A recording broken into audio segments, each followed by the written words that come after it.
Clara Sabine, bonsoir. Bonsoir. Vous vivez en Belgique et dans un livre qui vient de sortir, vous racontez comment et pourquoi votre fils s'est converti à l'islam. Vous racontez aussi votre démarche pour l'accepter, pour dominer votre peur.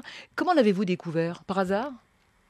Oui, j'ai entendu du bruit et je me suis rendu compte qu'il priait. C'était à 5 heures du matin, j'ai entendu du bruit dans la maison et instinctivement, tout d'un coup, j'ai pensé qu'il s'était réveillé pour prier. Je ne sais pas pourquoi. Vous avez tout de suite pensé à ça? J'avais aucune idée avant. C'était l'instinct de ce moment-là et j'ai paniqué à ce moment-là. Donc vous êtes allé le voir Ouais, dans sa chambre. ouais. Comment ça s'est passé?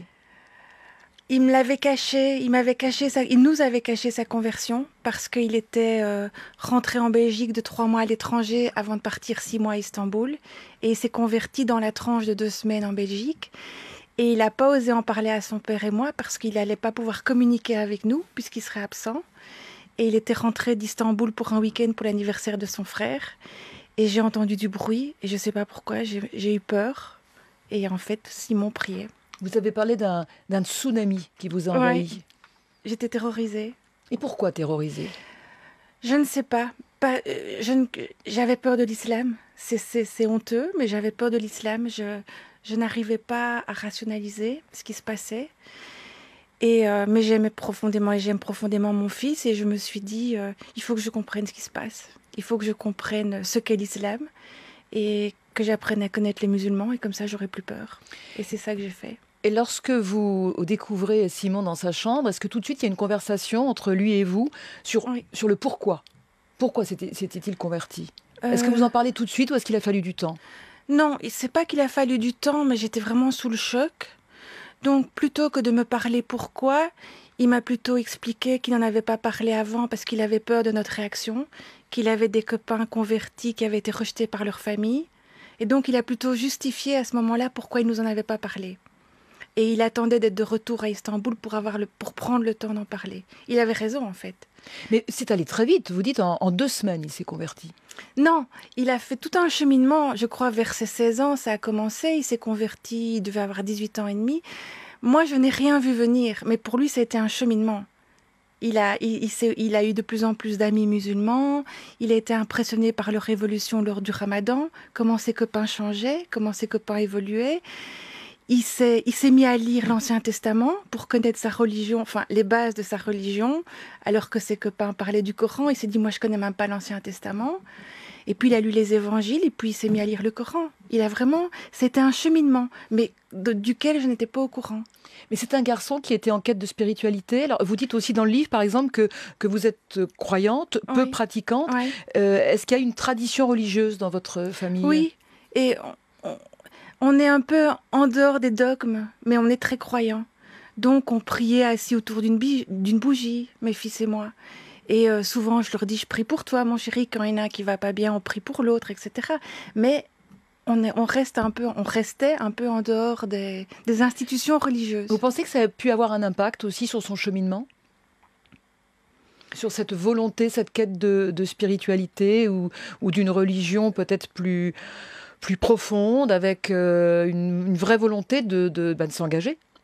Je crois que ce qu'il a trouvé dans l'islam, c'est un cadre.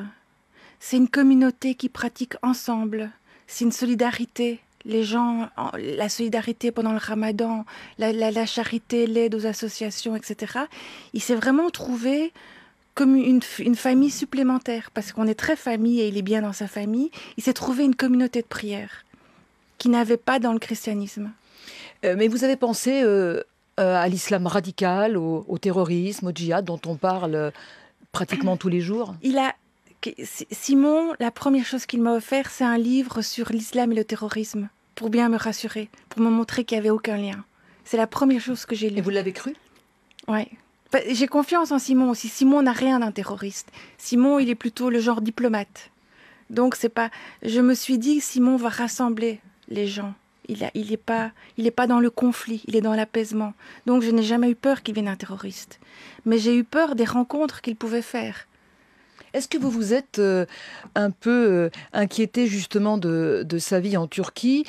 Est-ce que vous vous en êtes voulu d'avoir accepté qu'il parte en Turquie? Non, jamais. Non. Vous avez cherché à savoir qui il fréquentait là-bas? Oui. Et alors? cherché à savoir qui il fréquentait en Turquie et j'ai appris qu'il fréquentait en Belgique, bien sûr. J'ai joué la confiance dans mon fils.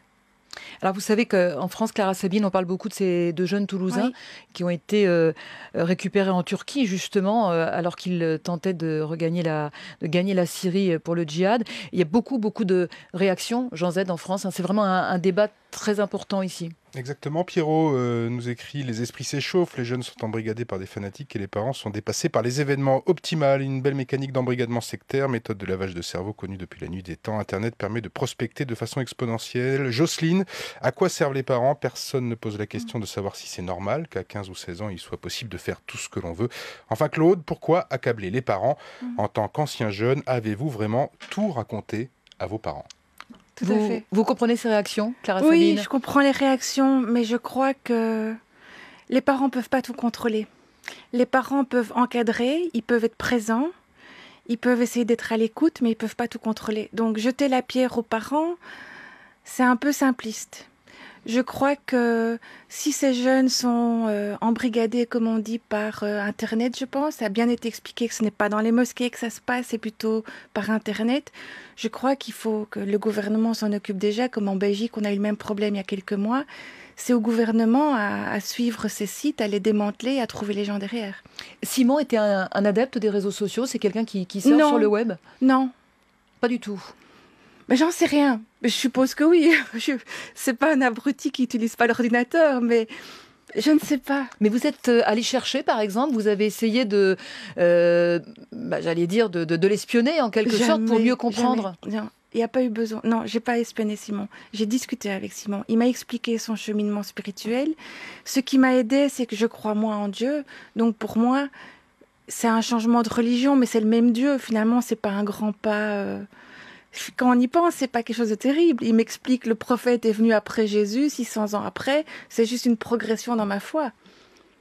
Pour les parents qui ne croient pas en Dieu, c'est un pas gigantesque. Pour moi, c'est moins grand comme pas. Alors vous lui avez quand même demandé quelque chose, hein. Vous lui avez dit ne te fais pas pousser la barbe, ne te laisse pas pousser Oui. la barbe. Oui, je ne voulais pas de signe extérieur. Comme je n'aimerais pas porter une croix, afficher une croix.